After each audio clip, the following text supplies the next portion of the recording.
코로나가 사라지는 그날까지, 마스크가 필요 없는 그날까지 일상을 되찾는 그날까지 우리가 간다. 코로나 버스터. 코로나 잡으러 나왔습니다. 코로나 버스터지로 중앙대 약학과 설대우 교수님, 2호 과학전문 코로나 전문기자입니다. 강양구 TBS 과학재단팀장, 그리고 그냥 최지은 아나운서 나왔어요. 예, 안녕하세요. 반갑습니다. 반갑습니다. 어서 들어오세요. 예, 오늘 그냥 나왔습니다. 지난주에 제가 없어서 그렇게 분위기가 화기애애했다고 강양구 기자가. 아니요, 너무 분위기가 착 가라앉아가지고. 네. 네. 일부러 그러시는 거죠? 아니요, 되게 힘드셨을 거예요 아마.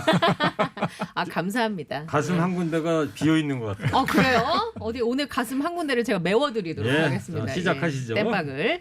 자, 오늘 코로나19 요새 확진자 많이 나와서 걱정이시죠? 걱정 있으신 분들, 궁금한 점 있으신 분들 50원의 유료 문자 샵의 0951 TBS 앱 이용해서 보내주시면 되겠습니다. 예. 자, 설대우 교수님, 지금 상황 좀 먼저 브리핑을 해주세요. 예, 상황이 그렇게 좋지가 않습니다. 이게 4단계, 수도권의 4단계, 그다음에 비수도권의 3단계를 하고 있는데도 예전과 달리 확진자 수가 빠른 속도로 감소하고 있지 않습니다. 심지어는 감소하는 듯 하다가도 그 다음 주가 되면 다시 증가하는 이런 양상, 그러니까 전반적으로 증가하는 양상까지 보이고 있다는 거죠. 거기에다가 굉장히 위험스러운 게 뭐냐면은 젊은 분들에게서 20, 30대에서도 사망자가 지금 나오고 있습니다. 이게 굉장히 좋지 않은 조짐이거든요. 그렇기 때문에 첫째 하나는 젊은 분들에게서 사망자가 나온다는 거. 두 번째는 위중증 환자가 한때 130명에서 140명을 오가다가 지금 거의 285명이나 되었으니까 거의 2배 가까이 늘었다는 겁니다. 그러니까 이것도 좋지 않다는 거죠. 그래서 지금 이제 한창 휴가철을 맞아서 이동이 자유롭지 않습니까? 이미 예약되신 거는 어쩔 수 없다고 하더라도 우선은 잠시 멈춤하셔야 될 것 같고요. 예. 확진 상황이 이대로 계속 유지가 된다고 하면은 2학기 개학은 굉장히 어려워질 것 같고요. 또 소상공인 자영업자들도 너무 어려워질 것 같아서 이 위기를 돌파해야 우리가 이제 백신 접종으로 인한 더 안전한 나라가 될 것 같은데 지금 이 끄트머리 이 부분을 어떻게 통과하느냐가 지금 국가로서는 제일 중요하니까 그런 점을 좀 염두에 두셔야 되지 않을까 설 생각합니다. 교수님은 예방접종 했어요? 저는 지난 월요일 날 오후 3시 화이자 맞았습니다. 아무 이상 없었어요? 저는 거의 로봇 체질이거든요. 예. 그래서 맞은 부위만 약간 움직이기가 어려웠고 예. 아주 괜찮았습니다.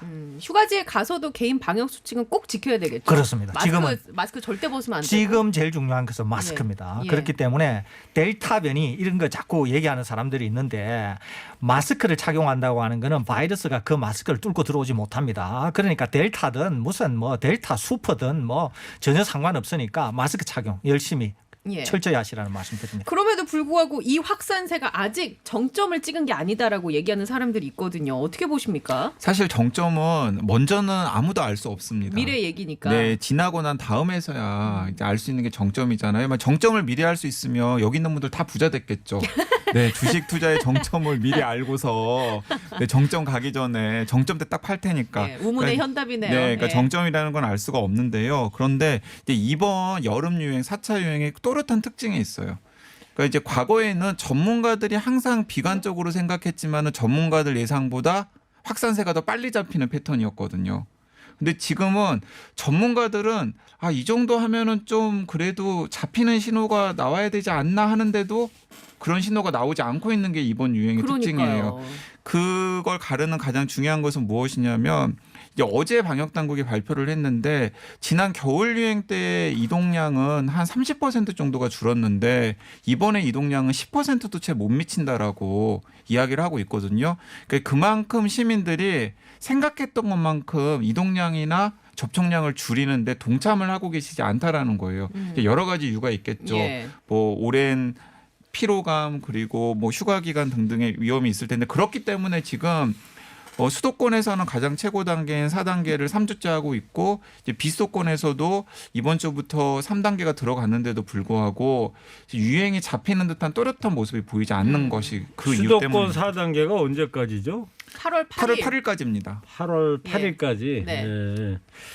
지금 질문을 해주고 계십니다. 예. 7950님께서 저는 43살인데요. 저희는 언제쯤 맞을 수 있을까요? 코로나 백신.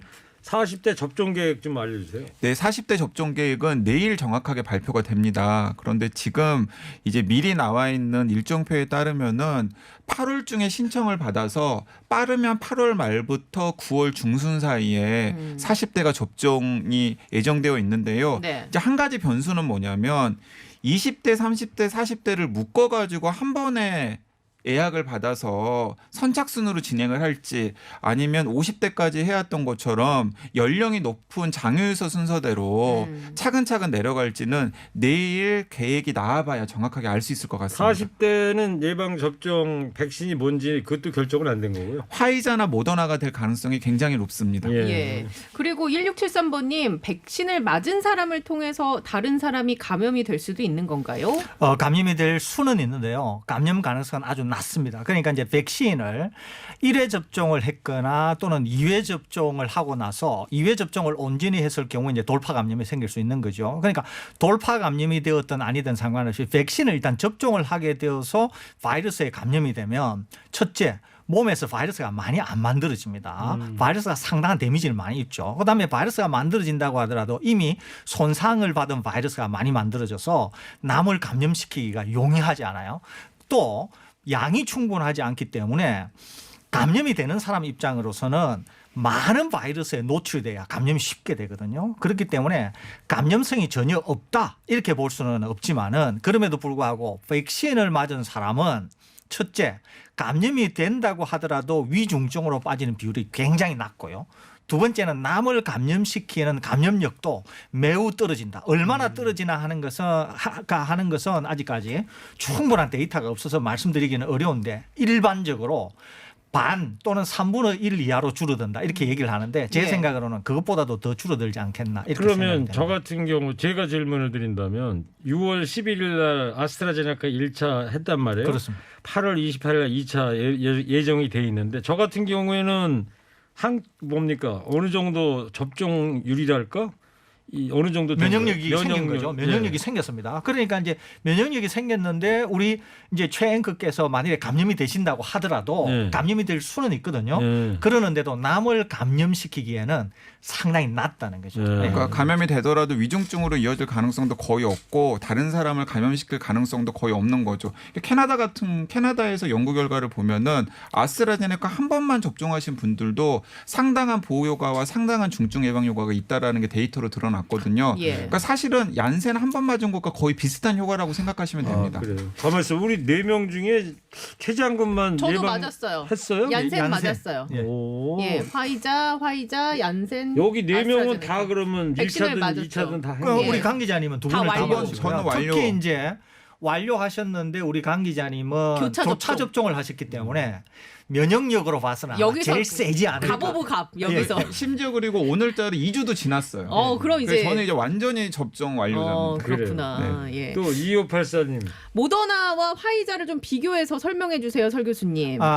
비교해서 설명을 드리면요. 우리나라에서는 이제 한 달 정도는 접종 간격을 4주로 하고 있는데요. 우선 접종 간격이 좀 다릅니다. 두 개가. 이것도 나라마다 좀 다른데 우리나라에서는 화이자인 경우에는 1차와 2차가 3주, 모더나가 1차와 2차가 4주 그렇습니다. 거기에다가 화이자를 용량을 1이라고 할 때 모더나는 용량이 3입니다. 그러니까 각 접종에서 모더나의 양이 3배 정도 많다고 이해하시면 됩니다. 그래서 보통 모더나를 1회 접종을 할 경우에는 화이자보다 보호력이 좀 더 높고요.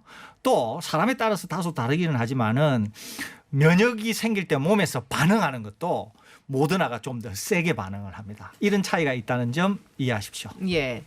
9500번님이 아스트라제네카 백신을 6월 11일에 맞고 저하고 똑같은 날 하셨네. 아무 증상이 없다가 5일 후인 7월 13일까지 없다가 아주 미세한 두통이 하루에 4-5번 정도 있어서 타이레놀과 예방 접종한 의원에서 처방해준 약을 먹고 이제는 두통이 사라졌습니다. 그런데 2차 접종이 8월 28일이거든요. 역시 똑같네요. 그죠? 접종해도 괜찮을까요? 라고 주셨어요. 900님은 저하고 1차, 2차가 똑같으시네. 예. 근데 어쨌든 1차 접종 때 보통 통상적으로는 이제 사흘 안에 이상 반응이 없으면 그 이후에는 이상 반응이 없는 경우가 대부분인데요. 네. 사실은 개별적으로 한 2주 정도 후까지는 미미한 이상 반응들이 있는 경우들이 종종 있더라고요. 사람 내 체질에 따라서. 그러니까 이제 이분도 이제 그런 케이스였을 것 같은데 어쨌든 간에 병원에서 처방한 약 그리고 타이레놀 등의 진통제를 통해서 증상이 호전되었잖아요. 그리고 지금은 다른 부작용 사례가 없는 것이고요. 그렇기 때문에 그 백신에 의한 특별한 부작용이 있다라고는 판단하기가 어렵기 때문에 2차 접종해도 무방하리라고 생각합니다. 거기다가 아스트라제네카는 통상적으로 1차 접종 때 예를 들면 이상 반응이 1만큼이었잖아요. 그러면 2차 접종을 하게 되면은 1보다 낮습니다. 이게 일반적으로 대부분이 다 그렇습니다. 이거는 그렇기 때문에 1차 때 몸이 크게 반응하지 않으셨다 그러면은 2차 때도 거의 아마 반응을 하지 않을 것으로 생각이 됩니다. 그리고 지금 현재 아스트라제네카 백신의 심각한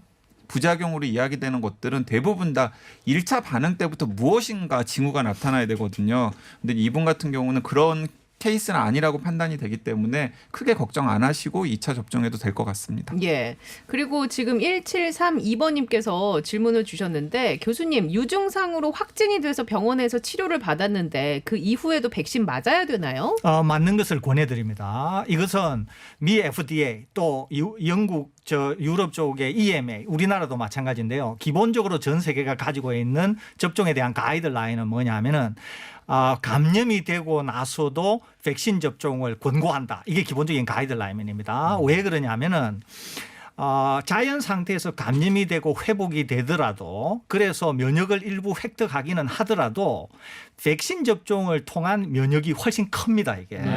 그래서 백신 접종을 권하는데 이때 또 가이드라인이 있어요. 어떤 가이드라인이 있냐면은 무조건 감염이 되었다가 회복이 되신 분들은 완전히 회복이 되어서 몸에 바이러스가 없다고 하는 게 확인이 되어야 백신 접종이 가능하다. 이게 기본적으로 전 세계 국가가 가지고 있는 가이드라인입니다. 그러니까 확실히 완치가 되셨다. 그러니까 이제 감염이 되셨으니까 생활치료가 센터가 되었던 병원이든 어디에서든 이제 처치를 받으셨을 거 아닙니까? 네. 그러고 나서 퇴원을 하든 어떻게 하든 PCR 검사를 해서 음성이라고 하는 게 확인이 될 거예요.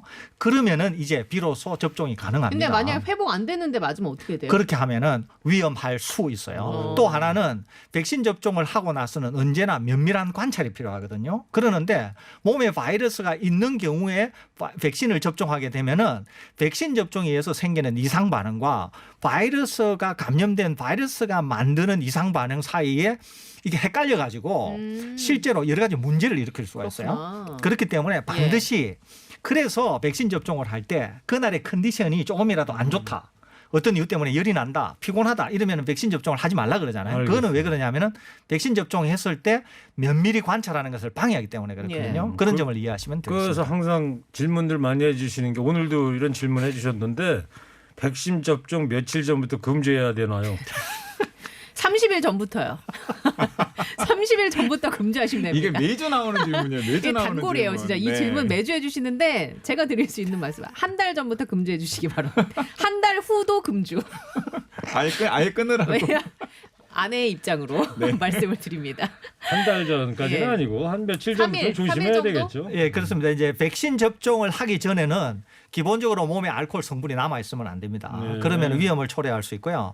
또 그다음에 백신 접종을 하고 나서도 일주일 정도까지는 검주하시기를 권해드립니다. 그래요. 6100번님이 혹시 60세 이상 70세 이상인데 미접종자들 언제 다시 접종받을 수 있나요? 11월에나 가능하다고 하던데 이건 맞는 말인가요? 아니요, 그렇지 않습니다. 네. 그러니까 원칙적으로는 그래요. 원칙적으로는 그런데 어쨌든 간에 지금 60대 이상의 고령자들 같은 경우에는 코로나19에 최우선적으로 보호돼야 될 분들이기 때문에 의료기관에 보건소나 의료기관에 연락을 하면은 가장 먼저 상단의 예약 명단에 이름을 올라갈 올려드립니다. 수 있군요. 그래서 혹시 예. 자녀 백신이 그렇습니다. 생기면은 제일 먼저 이분들에게 연락이 갑니다. 그렇기 때문에 본인이 여러 가지 이유로 60대 이상인데 백신을 접종하지 못하셨던 분들이라면 가까운 곳에 예방접종 기관에 연락을 하셔가지고 나 60대 이상인데 접종을 못했는데 예약 명단에 올려주세요 하면 최우선으로 올려줘서 자녀 백신이 나오면 연락이 갑니다. 강양구 기자도 나이는 젊지만 자녀 백신 예약해서 한 거죠? 네, 저는 자녀 백신. 자녀 백신. 그래가지고. 예, 저도 자녀 백신. 하나 더 말씀드리는데요. 만일에 이제 자녀분이 계신다고 하면은 자녀분한테 얘기를 해서 집 가까운 곳에 접종하는 의원이 있을 수 있어요. 이거는 네. 검색해 보면 나오거든요.